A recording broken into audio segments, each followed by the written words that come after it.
எல்லாருக்கும் வணக்கம். ராஜகுமார் அப்படி தான் கொஞ்சம் உணர்ச்சிவசப்பட்டு தான் பேசுவார். ஏன்னா அவருக்கான அந்த சூழல் அப்படி.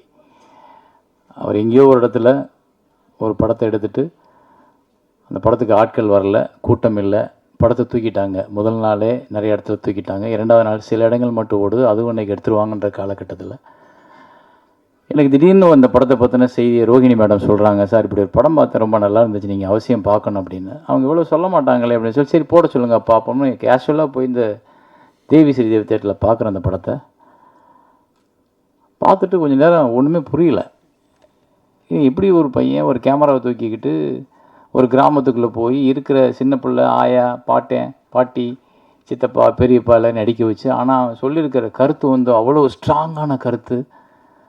நம்ம மடமையை கொளுத்தக்கூடிய, நம்மளோட உணர்ச்சிகளை பயன்படுத்திக்கிட்டு வியாபாரம் பண்ணுறவங்களோட பொய்யை தோல்விச்சு காட்டுற ஒரு படம். ஆனால் அது ரொம்ப நேர்த்தியாக ஒருத்தர் எடுத்துருந்தான்றப்போ சும்மாவே நம்ம ஒரு நல்ல படம் பார்த்தோம்னா தூங்க மாட்டோம். உடனே பதிவு போடுறது என்ன, அதை பற்றி பேசுகிறது என்ன, அதை கிடைக்கிற மேடையிலலாம் பேசுகிறது என்னன்னு சொல்லும் பொழுது இது எனக்கு ரொம்ப நெருக்கமான ஒரு படமாக என்னுடைய தாட்ஸாக இருந்தது. என்னுடைய கிராமத்து மக்களை நான் அதுக்குள்ளே பார்த்தேன். என்னோட கிராமமும் என்னோட மக்களும் உள்ளுக்குள்ள இருக்கும்போது என்னால் அதை விடுபட்டு வெளியே போக முடியாமல் சரி அந்த படத்தை என்ன பண்ணலாம் அப்படின்றப்ப நல்லா இருக்கு, இது ஏன் ஓடலைன்னு கூப்பிட்டு பேசும்போது அவர் இப்படி சொல்லும்பொழுது அதை அந்த நேரத்தில் என்னை யாரோ நிறைய பேர் தூக்கி சுமந்துருக்காங்கல்ல, அப்போ நான் எனக்கு கிடைக்கிற வாய்ப்பப்போ நான் ஒருத்தனை தூக்கி சுமக்கணும்ல, அதான தர்மம். அந்த இடத்துல நான் சங்கர் ராஜ்குமாரை தூக்கிக்கிட்டேன் தோள் மேலே. அப்புறம் எல்லா இயக்குநர்களையும் கூப்பிட்டு அந்த படத்தை பாருங்கன்னு சொன்னோன்னே, இப்போ சங்கர் ராஜ்குமார் கூப்பிடும்போது யாருன்னு தெரியல, வர முடியல அப்படின்றப்போ இப்போ நான் கூப்பிட்டோன்னா அதுக்கு ஒரு அடையாளம் கிடைக்குது. எல்லா இயக்குநர்களும் வர்றாங்க. கிட்டத்தட்ட 52 பேர் இன்றைக்கி படம் பார்க்குறாங்க இயக்குநர்கள். அன்றைக்கி லோகேஷ் கனகராஜ் படம் பார்த்தது மாதிரி அன்றைக்கி போனேன் லோகேஷோட டிசி பார்க்கறதுக்கு. எல்லா இயக்குநரும் இங்கே இருந்தாங்க. எனக்கு இதே மாதிரி ஒரு காட்சி ஏற்கனவே அரங்கேறி இருக்கேன் வெங்காயத்தில், அப்படி தான் தோணுச்சு. அத்தனை இயக்குநர்கள் இருந்தாங்க. அப்போ அந்த வெற்றி இருக்கும்போது நம்ம கூப்பிட்டா எல்லாமே நடக்கும். அதை அன்றைக்கி நான் பார்த்தேன். அதை இப்போவும் அது நடந்துச்சு, அன்றைக்கி அது நடந்துச்சு. அப்போ எல்லா டைரக்டரும் பார்த்துட்டு எல்லோரும் வெயிட் பண்ணி இந்த படத்துக்கு ஒரு படம் பார்த்தா சில டைரக்டர்லாம் சொல்லாமல் கொள்ளாமல் பின்வழியாக ஓடி போயிடுவோம் படம் நல்லா இல்லைன்னா. ஆனால் அத்தனை பேரும் நின்று அந்த திரைப்படத்தை வேல்யூ பண்ணி நின்று பேசினாங்க.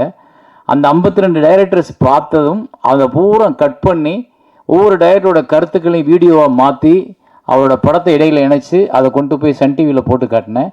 சார் இப்படி இவ்வளோ டைரக்டர் சொல்லியிருக்காங்கன்னா ரொம்ப நல்ல படமாக தான் சார் இருக்கும் அப்படின்னு சொல்லிட்டு முதல்ல 5 ரூபாய்க்கு வாங்காத அந்த படத்தை 52 லட்ச ரூபாய்க்கு விற்றோம். அந்த ஒரு முயற்சியில் அந்த 52 லட்சத்தை வச்சு 30 ரூபாய் வியாபாரம் பண்ணுறதுக்கு வச்சுக்கிட்டு இருந்தால் அந்த 20 ரூபாய் நீ வச்சுக்க, 30 ரூபாயை வச்சு விளம்பரம் போகணும்னு சொல்லிட்டு மறுபடியும் தியேட்டர் பிடிச்சி மறுபடியும் அந்த படத்தை திரையரங்கத்தில் சேரன் வழங்கும் பெருமையுடன் வழங்குன்னு போட்டு வெங்காயம் அப்படின்னு போட்ட உடனே தியேட்டருக்காரங்க போனால் தியேட்டர் கொடுத்தாங்க. மறுபடியும் அது 1 வாரமோ 10 நாளோ ஓடிச்சுல்ல, 10 நாள் ஓடிச்சு அந்த படம். ஆனால் ஒரு நல்ல கலெக்ஷனை பார்த்தோம். அது கொஞ்சம் அவருக்கு அவருடைய சுமையை கொஞ்சம் இறக்கி வைக்க அது உதவுச்சு. இது சங்கர் ராஜகுமார் இல்லை, அந்த திரைப்படம் தான் அதுக்கு காரணம். சங்கர் ராஜகுமார் எனக்கு முன்ன பின்ன தெரியாது யாருன்னு. என்னை அந்த உந்துதலுக்கு தள்ளுனது அந்த திரைப்படம். அது மாதிரி நிறையா திரைப்படங்கள் நம்ம பார்த்துருக்கோம். நமக்கு அந்த கடமை அது. நம்ம உண்மையான சினிமாவை நேசிக்கிறவர்களாக இருந்தால் கண்டிப்பாக நம்ம அதை செஞ்சே தீரணும். அதை விட்டு வெளியே போக முடியாது. அவ்வளோதான் எனக்கும் சங்கர் ராஜகுமாரோட பந்தம். ஆனால் அவர் அந்த உதவியை இன்னைக்கு வரைக்கும் மறக்காமல் பெருசாக எடுத்துக்கிட்டு அதை பற்றி பேசும்போது ஒவ்வொரு இடத்துலையும் சொல்லும் பொழுது இப்போ தான் எனக்கு தோணுச்சு, சேரன்ற பேருக்கு அடிக்காதீங்க பாவம், அவரே எனக்கு உதவி பண்ணான்றப்போ அவர் என் மேலே வச்சுருக்க கருணை அது நல்லது, சந்தோஷம். ஆனால் அவர் அப்படி தான். இவரோட படங்கள்லாம் வந்து இவர் சம்பாதிக்கிறதுக்கு சினிமாவுக்கு வரல. இவர் மண்டைக்குள்ளே நிறைய அரிப்பு, நிறைய உள்ளுக்குள்ளே யோசிச்சு சினிமாக்கள்லாம் நிறைய பார்க்குறாரு. அப்போ சாதாரண சாமானியனும் ஒரு சினிமாவை எடுத்துட முடியும், சாமானியன்கள்கிட்டையும் சினிமாவை கொண்டு போய் சேர்த்துட முடியும், சாமானியன்களையும் சினிமாவுக்குள்ளே பயன்படுத்திட முடியுன்ற ஒரு பெரிய கர்வம் அவருக்கு உண்டு. அவரோட அடுத்த படம் கூட பயாஸ்கோப் பார்த்தீங்கன்னா அந்த வெங்காயம் எடுத்த கதையே ஒரு படமாக எடுத்திருப்பார். வெங்காயத்துக்கு ஒரு கஷ்டப்பட்ட அந்த கதையை எடுக்க அதை திருப்பி ஒரு படமாக்குனார். அந்த படமும் எனக்கு ரொம்ப ரசித்து பார்த்தேன். இது என்ன இப்படி இவர்கிட்ட ஒரு நல்ல நகைச்சுவை உணர்வு இருக்கும். அந்த நகைச்சுவை உணர்வு அந்த படத்துக்குள்ள இருந்துச்சு. அந்த ஆயா, பாட்டி எல்லாரும் அதை பேசுனது எல்லாமே ரொம்ப. நம்ம ஊரில் என்ன ஒரே ஒரு பிரச்சனைனா, இந்த பெரிய நடிகர்கள் கமர்ஷியல் படங்கள் இதையே பார்த்துட்டு தியேட்டரை ஃபில் பண்ணுற கூட்டங்கள் இந்த மாதிரி படங்களை நழுவ விட்டுறாங்க. அப்புறம் எங்கேயோ ஒரு ஓடிடி பிளாட்ஃபார்ம், சார் அந்த தோழர் அந்த படம் ரொம்ப நல்லா இருந்துச்சு சார், அந்த படம் ரொம்ப நல்ல படம் சார், நீங்கள் அதில் என்ன சார் பண்ணீங்க அப்படின்னு கேட்குற அளவுக்கு அந்த படம் இருக்குது. ஆனால் தேட்டரில் அதுக்கான ரெஸ்பான்ஸ் குறைவாக இருக்குது. அதுக்கு காரணம் வந்து நம்ம தான் அந்த படத்தை முன்னிறுத்தணும். நம்மன்னா நீங்கள் தான் அந்த மாதிரியான திரைப்படங்களையும் முன்னாடி மக்கள்கிட்ட கொண்டு போய் நிப்பாட்டினா முதல் ஷோ, முதல் விமர்சனம், முதல் ரிவ்யூ உங்கள் மூலமாக தான் வெளியே போகுது. அப்போ அந்த மாதிரி படங்களுக்கு எப்படி இப்போ இந்த படமே சார் பார்த்தீங்கன்னா 1 அப்படின்றது வந்து இந்த படத்தில் இருக்க எல்லாமே ஒரே ஆள். இந்த புது முயற்சிக்காகவே நம்ம அதை பாராட்டணும். ஆனால் அந்த புது முயற்சியை சிறப்பாக செஞ்சிருக்கிற ராஜ்குமார். அந்த படத்தை பார்த்துட்டேன், ஒரு 2 வருஷம் 3 வருஷம் இருக்குன்னு நினைக்கிறேன்ல, முதல் வருஷன். அப்போ நான் பார்த்துட்டு அந்த படத்தை பார்க்கும்போது எனக்கு என்னப்பா நீயே இவ்வளவையும் தூக்கி சுமந்திருக்கியே, எப்படி இது முடிஞ்சிச்சா எப்படி? அப்போவே அவர் கொஞ்சம் நல்லா இருந்தது. ஆனால் அது இப்போ மறுபடியும் இன்னும் நிறைய மாற்றி ரீஷூட் பண்ண மாதிரி திருப்பி ரீஒர்க் பண்ணி சிஜியில் எல்லாம் எல்லாத்தையும் மாற்றி இப்போ இந்த அப்போ பார்க்கும்போது இல்லை, இப்போ இருக்குது. இதெல்லாம் இதில் தொங்குறது நீங்கள் தான், மேலே இருக்கிறது நீங்கள் தான்.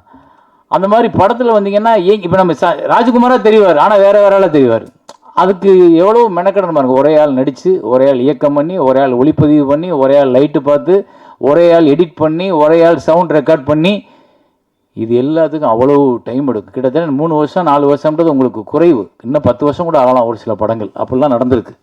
ஸோ இந்த உழைப்பு உங்களை அடையாளப்படுத்தும். அப்புறம் இன்னொரு படம் இவர் ஒன்று பண்ணி வச்சிருக்காரு, இன்னும் ரிலீஸ் பண்ணலன்னு நினைக்கிறேன். அந்த காட்டுக்குள்ளே எடுத்த படம் என்ன படத்து பேர்? நெடும்பா. அதை நாங்கள் வந்து எங்கள் சீட்டு வச்சில் வாங்கி ரிலீஸ் பண்ணுறதுக்காக வாங்கினோம். அது ஒரு அற்புதமான படம். கண்ணீர் வந்துடும் கடைசியில். அது எல்லாரும் நடிச்சிருப்பாங்க. இவங்க அப்பா ஒரு தலைசிறந்த நடிகர். அவங்க அப்பாவை தான் எனக்கு வெங்காயத்தில் ரொம்ப பிடிச்சிச்சு. அந்த கூத்து பாட்டு பாடுறவராக இருப்பார். அந்த நடு ரோட்டில் மகளுக்காக பிச்சை எடுத்து ரோட்டில் இருந்து பாடுவார். அந்த வேஷம் வந்து எக்ஸ்ட்ரானரி. அதே மாதிரி அவர் ஒவ்வொரு படத்திலும் நடிக்கிறார். இப்போ கூட யாரோ ஒரு படத்தில் நடிக்க வச்சுருந்தாங்க, தண்டகாரண்யம். அதெல்லாம் பண்ணியிருந்தார். அவர் என்னன்னா அந்த நெடும்பாவில் ஒரு குழந்தை என்ன பண்ணோம், சிட்டிக்குள்ளே இருக்க குழந்தை தெரியாமல் வழி தவறி ஒரு வேனில் ஏறி ஒரு இடத்துல போய் இறங்கி ஒரு காட்டுக்குள்ளே போயிடும். அது பூரா காட்டு மனுஷங்க, அவங்களுக்கு இந்த பாஷையே தெரியாது. ஆனால் அந்த மனிதர்கள்ட்ட ஒரு குழந்தை மாட்டிக்கிறோம். அந்த குழந்தை மேலே ஒரு அன்பு வச்சுருவாங்க அந்த காட்டுவாசிகள். அவங்க என்ன பண்ணுவாங்க, ஒரு இடத்துல அந்த குழந்தைக்கு உடம்பு சரியில்லாமல் வந்தோன்னே இந்த பிள்ளையை காப்பாற்றுறதுக்கு அவங்களுக்கு தெரியாது. அந்த பிள்ளையை எப்படியாவது காப்பாற்றணும்ட்டு நகரத்தையே விரும்பாத காட்டுவாசி 4 பேர் 2 பேர் அந்த குழந்தையை தூக்கிக்கிட்டு நகரத்துக்குள்ளே வருவாங்க. பயங்கரமாக இருக்குது அந்த ஹாஸ்பிட்டலுக்குள்ளே போகிற சீனெல்லாம். அவ்வளோ கண் கலங்கிடும் மனிதர்களுக்கு. அப்படிப்பட்ட ஒரு படத்தையும் எடுத்து வச்சுருக்காரு. அதையும் இன்னும் ரிலீஸ் பண்ணலை. நான் வந்து ஒரு 12 வருஷத்துக்கு முன்னாடி படத்தை பார்த்துட்டேன். இவர் என்னன்னா எடுத்து வச்சுக்கிட்டே இருக்காரு. இவர் காசு யாருக்கு இருக்கா உங்களுக்கு? ஏன்னா வெங்காயத்துக்கு வாங்கின கடனை இன்னும் அடைச்சி முடிக்கல. நீ அந்த ஆள் 2 பேரை காட்ட நாங்கள் கூட 2 படம் எடுத்துருவோம். அப்படி அவ்வளோ நெடும்பா ரொம்ப நல்ல படம் சார். அந்த படத்தை பார்த்துருக்கீங்க. நான் அதுக்கப்புறம் கூட நிறைய அந்த காட்டுவாசி படம் வச்சு அப்போ நான் எனக்கு உடனே நெடும்பா தான் ஞாபகம் வந்துச்சு. ஆனால் அதில் இன்னும் இதை விட சிறப்பாக ராஜ்குமார் எடுத்திருப்பார்ல.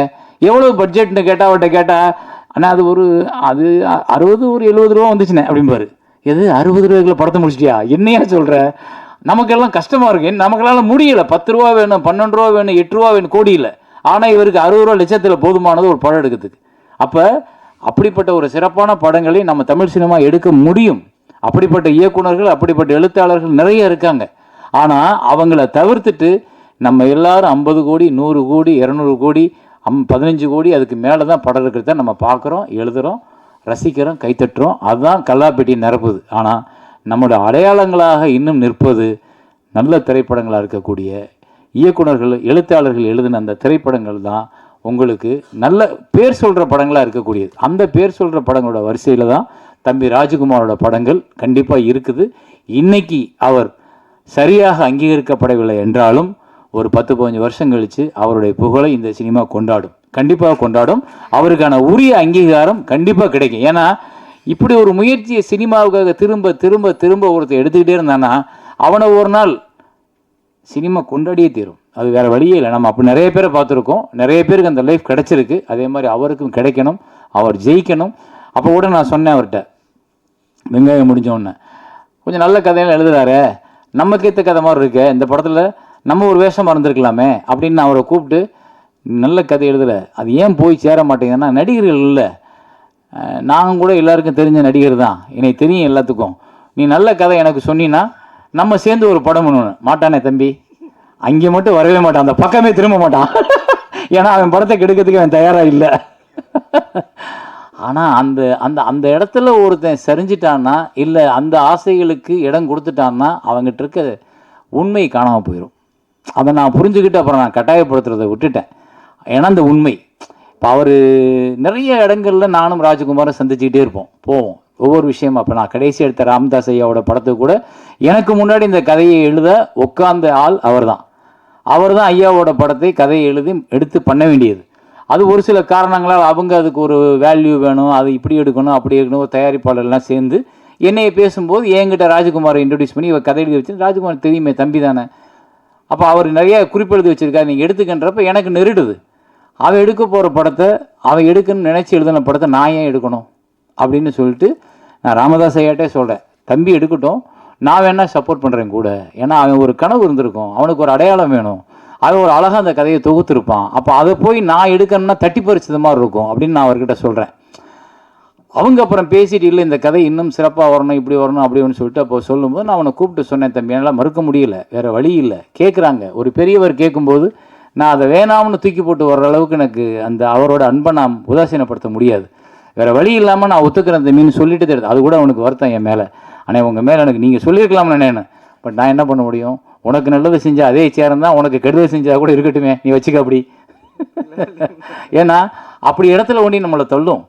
ஆனால் வேறு வழி இல்லை. இப்போ பாருங்கள், அந்த படம் உனக்கும் இல்லை எனக்கும் இல்லை யாருக்கும் இல்லை போச்சு, கடைசியில் எடுக்கப்படவே இல்லை. அது அப்படியே ஒருத்தரோட உழைப்பு, இவரோட உழைப்பு கிட்டத்தட்ட ஒரு 2 வருஷம் இருந்திருக்கும், அந்த உழைப்பு மாறிச்சு.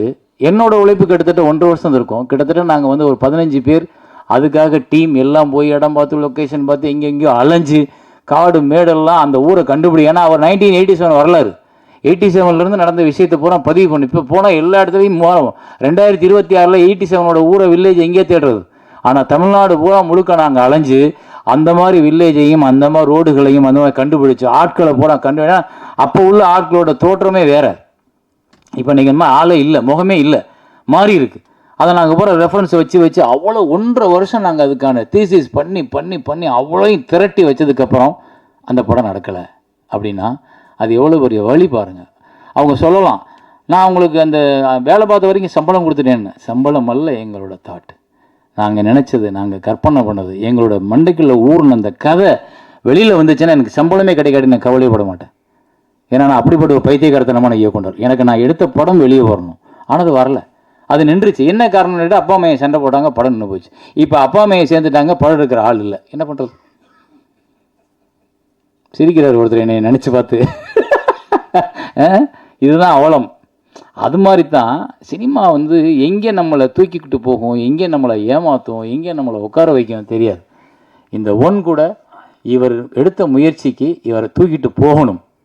பார்க்கலாம் இந்த சினிமா என்ன பண்ணுதுன்னு. தேங்க்யூ.